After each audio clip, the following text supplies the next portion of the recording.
Notre chemin de vie s'élabore par des choix et des attitudes qui maintiennent un cap. Béni soit l'homme qui met sa foi dans le Seigneur, dont le Seigneur est la confiance. Jérémie 17,7.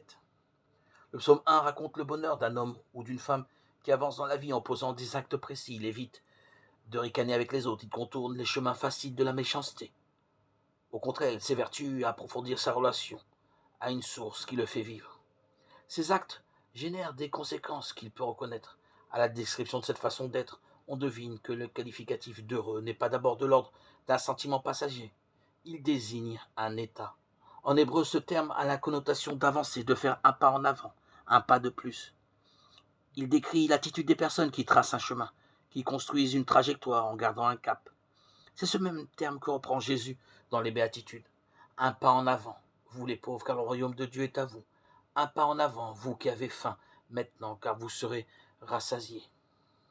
Le psaume, comme l'évangile, nous rappelle que le bonheur se construit, il est la conséquence d'actes posés au quotidien, si petits et éphémères soient-ils. Il s'agit de vivre différemment des moments anodins de notre existence, comme le fait d'être triste, d'être déçu, frustré, de désirer qu'une plus grande justice soit à l'œuvre dans nos vies, ou d'être tenté par le ressentiment. Ces moments sont des occasions pour faire un pas de plus, pour avancer. Dieu garantit que ce pas de plus vers quelque chose de plus profond n'est pas vain. Voilà peut-être la définition de la foi, telle que la Bible la propose et la décrit. Croire n'est pas un pari sur l'avenir, mais une attitude confiante. Croire consiste à poser des actes pour vivre d'un chemin en étant enraciné à la source.